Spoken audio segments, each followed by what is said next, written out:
नमस्कार मंडळी, मी आपला संकेत आणि सुरू करत आजच्या व्हिडिओला. खरं तर आजचा व्हिडिओ हा गाजरासारखा आहे. आता गाजरासारखा काय आहे? कारण मॅचच एवढ्या गाजरासारखी झाली, म्हणजे आता काय बोलायचं. मला वाटलं एवढ्या काकडीसारखी तरी मॅच होईल, पण शेवटी गाजरावरती येऊन मॅच थांबली.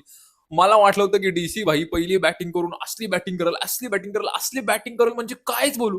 पण आजच्या मॅचला भाईंनी 205 विरुद्ध 262 रन लावलेल्या. मला वाटलं के एल राहुल भाई आमचा फॉर्मला आलाय खतरनाक, पण काय सांगायचं. डीसीच्या टीमचं कसं झालं म्हणजे हागायला आले जोरात, पळत गेले बाथरूम मध्ये जायच्या टायमिंगला दरवाजाच हागलंय, असं काहीतरी त्यांचं दरवेळचं गणित आहे.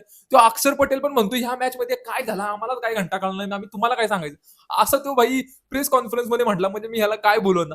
आणि मी लास्ट टाइम के एल राहुलला सांगितलं होतं की भावा तुझ्यावर लिंबू उतरून घे, त्याशिवाय तुझं लक उघडणार नाही. मला वाटते ना आतिश शेट्टी जरा ग्राउंड मध्ये बसली पाहिजे. तिने असं जरा करून असं फ्रेंच क्रिस दिलं के एल राहुलला, म्हणजे के एल राहुल कसा असं जोशात येईल. आणि त्याशिवाय पर्याय नाही मला वाटतं. भाई तो भुवनेश्वर कुमार आणि तो हेझलवूड असली बॉलिंग करत होतं. घंटा डीसीच्या बॅट्समॅनला बॉल कुठं पडतोय, कुठं आत येतोय, कुठं घुसतोय, ह्यांनाच काय कळणार.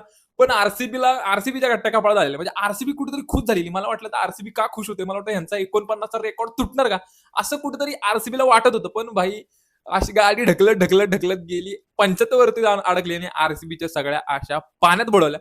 पण काय हरकत नाही. पण आरसीबीची टीम यंदा एवढी जबरदस्त झाली म्हणजे काहीच बोलू.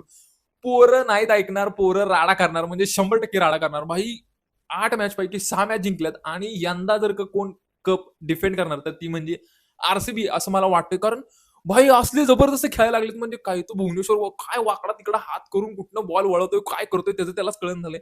विराट कोहली भाई असली जबरदस्त बॅटिंग करतोय. तो देवदत्त पडिक्कल भाई साफ सगळ्यांना पाडून पाडून मारतोय, म्हणजे मी कायच बोलू. तो जितेश शर्मा, कृणाल पांड्या तर भाई स्पिनर असून बाउन्सर मारायला लागला, म्हणजे एवढी जबरदस्त टीम झाली त्यांची की कायच बोलू. मला वाटतं यंदा आरसीबी 100% जिंकणार. आणि त्यांनी ह्या मॅच मध्ये पण बरोबर आलेली काकडी घेऊन खरं तर, पण डीसीला खरंच आज गाजर कोणीतरी चारलंय, तर ते म्हणजे आरसीबीच्या बॉलर्सनी गाजर चारलंय असं मला कुठेतरी वाटतंय.